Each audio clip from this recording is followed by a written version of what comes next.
नाजरीन, आज आप 5 ऐसी ही मिस्ट्रीज के बारे में जानेंगे जिनकी असल हकीकत आज तक किसी को भी मालूम नहीं पड़ सकी। तो आइए शुरू करते हैं। नंबर 5, आउटर स्पेस बेशुमार मिस्ट्रीज और लाजवाब सवालात से भरा हुआ है, जिनको जानना और समझना साइंस के लिए अभी तक एक इम्पॉसिबल टास्क है।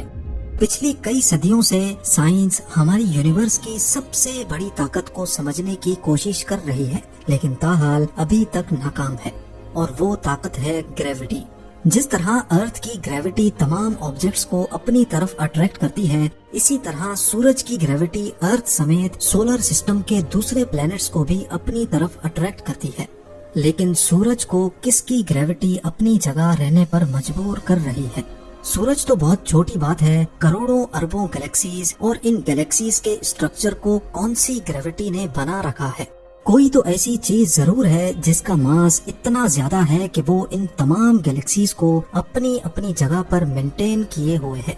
साइंसदानों ने इस ना दिखने वाली ग्रेविटी को डार्क मैटर का नाम दिया है, और ये मैटर हमारी यूनिवर्स के 85% मास को कवर करता है। पर हैरत की बात यह है कि पिछली कई सदियों से इस पर स्टडी करने के बावजूद भी हम इतने ज्यादा फैले हुए इस मैटर के बारे में ना कुछ जानते हैं, और ना ही इसको हबल या फिर जेम्स वेब जैसे पावरफुल टेलीस्कोप से देख सकते हैं। साइंस सिर्फ इतना जानती है कि डार्क मैटर मास का एक थ्योरेटिकल वर्जन है, जिसको ना हम देख सकते हैं और ना ही महसूस कर सकते हैं। लेकिन इसकी ग्रेविटी की वजह से इस यूनिवर्स का पूरा सिस्टम चल रहा है। नंबर 4, बेशक दुनिया के पावरफुल टेलीस्कोप से हम 13.1 बिलियन लाइट ईयर्स दूर गैलेक्सीज को देख सकते हैं, ब्लैक होल की फोटो कैप्चर करने में कामयाब भी हो चुके हैं, और साइंस की पावर इस्तेमाल करके हम 14 करोड़ किलोमीटर दूर मार्स पर कई रोवर्स भी भेज चुके हैं। लेकिन सबसे बड़ी हकीकत ये है कि ये तमाम मिशंस हम जिस प्लेनेट पर रहकर कर रहे हैं, उसके ओशंस को अभी तक एक्सप्लोर नहीं कर पाए। करीब 80% से भी ज्यादा ओशन के हिस्से ऐसे हैं जहां की दुनिया हमारी दुनिया से बिल्कुल कटी हुई है। ओशन का deepest point Mariana Trench 11,022 metres गहरा है, लेकिन हम इंसानों ने ओशन का सिर्फ वो हिस्सा अभी तक एक्सप्लोर किया है जो सिर्फ 200 मीटर्स गहरा है। इस पॉइंट को ट्वाइलाइट जोन कहा जाता है, जहां सूरज की रोशनी ना होने के बराबर है। लाइट के अलावा यहाँ प्रेशर 320 पाउंड्स पर स्क्वायर इंच होता है। ये इतना ज्यादा है कि जैसे किसी ने इंसान के जिस्म के सिर्फ 1 इंच के हिस्से पर ट्रैक्टर का टायर रख दिया हो। यही वजह है कि इंसान का चांद पर जाना तो आसान है, लेकिन ओशन के ट्वाइलाइट जोन से भी नीचे जाना बहुत ही मुश्किल है। एक एस्टीमेट के मुताबिक ट्वाइलाइट जोन के नीचे जितनी सी लाइफ रहती है, हम उसमें से सिर्फ 5% को एक्सप्लोर करने में कामयाब हुए हैं। बकाया 95% में क्या कुछ है, ये अभी तक साइंस के लिए एक मिस्ट्री बनी हुई है। नंबर 3, वैसे तो एक छोटी सी चींटी से लेकर एक बड़े हाथी तक जितने भी लिविंग बींग्स हैं, वो प्रॉब्लम्स को सॉल्व करने के लिए अपना ब्रेन इस्तेमाल करते हैं। अगर ब्रेन ना हो तो कोई भी लिविंग बीइंग छोटे से छोटा प्रॉब्लम भी सॉल्व नहीं कर सकता। लेकिन स्लाइम मोल्ड के नाम से पहचाना जाने वाला ये एक बहुत ही सिंपल ऑर्गेनिज्म है, लेकिन इसके साथ ही ये बहुत कॉम्प्लेक्स भी है, क्योंकि स्लाइम मोल्ड के पास ब्रेन नहीं होता, और इसके बावजूद भी ये बहुत चालाक माना जाता है। स्लाइम मोल्ड कॉम्प्लेक्स मेजेस को बड़ी आसानी से सॉल्व करता है, और ये अपने फायदे के हिसाब से डिसीजंस भी लेता है।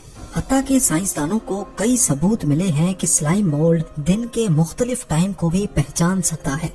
लेकिन सवाल ये है कि एक सिंगल ब्रेन सेल ना होने के बावजूद भी स्लाइम मोल्ड ये सब कुछ कैसे करता है? ये सवाल साइंसदानों को आज तक परेशान किए हुए है। नंबर 2, अटलांटिक ओशन को हवाई जहाज के जरिए अकेले पार करने वाली ये हैं एमिलिया एयरहार्ट।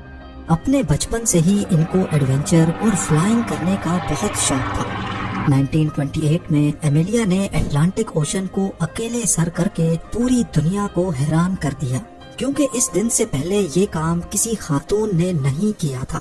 इसके बाद 1932 में हवाई से यूएस मेन लैंड तक अकेले प्लेन फ्लाई करके एमिलिया ने वो करके दिखाया जो आज से पहले कोई मेल पायलट भी नहीं कर पाया था।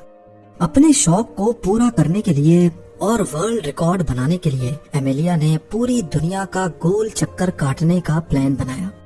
2 جولائی 1937 کو اپنا ورلڈ ریکارڈ بنانے کے دوران ایمیلیا اور اس کے ساتھ موجود نیویگیٹر فریڈ نونان نے ری فیولنگ کے لیے پاپا نیو گینی کے شہر لائی میں لینڈ کیا، لیکن ری فیولنگ کے بعد جب دوبارہ انہوں نے اپنا سفر شروع کیا تو سینٹرل پیسیفک اوشن میں ہاؤلینڈ آئی لینڈ کے قریب آ کر ان کا کنیکشن کنٹرول ٹاور سے ڈسکنیکٹ ہو گیا اور اس کے بعد آج تک ان کا پتہ نہ چل سکا۔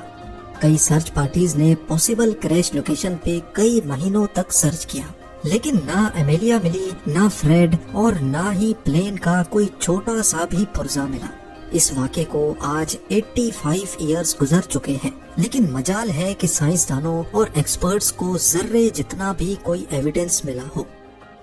اور اب نمبر 1، یہ کسی آرٹ گیلری کی پینٹنگ نہیں بلکہ یہ چائنا میں موجود زینگجی نیشنل پارک کی ریئل فوٹوگراف ہے۔ 322 اسکوائر کلومیٹر پہ پھیلا یہ نیشنل پارک اپنے رنگین پہاڑوں کی وجہ سے پوری دنیا میں فیمس ہے۔ رنگت سے بھری ان خوبصورت پہاڑیوں اور راک فارمیشن کو دیکھ کر ایسا لگتا ہے کہ ان کو شاید کسی نے کلر پینٹ کیا ہے۔ حقیقت میں یہ بالکل نیچرل ہے، لیکن سوال یہ ہے کہ آخر ایسا ممکن کیسے ہوا؟ کئی سائنسدانوں کا ماننا ہے کہ پہاڑوں کے کلرفل ہونے کی وجہ یہاں موجود سینڈ سٹون اور منرلز کا مکسچر ہے جو کئی سالوں سے کیمیکل ری ایکشن کر رہا ہے، لیکن ایسا اتفاق تو کئی اور جگہوں پر بھی ہوتا ہے، تو یہ کلرفل فارمیشن صرف یہیں پر ہی کیوں ہے؟ جو لوگ اس تھیوری کو نہیں مانتے ان کا کہنا ہے کہ ارتھ کی ٹیکٹونک موومنٹس کی وجہ سے یہ خوبصورت فارمیشن بنی ہے۔ کئی صدیاں گزرنے کے باوجود بھی سائنس ابھی تک اس دلکش اور حسین پہاڑوں کے پیچھے کا اصل راز معلوم نہیں کر سکی۔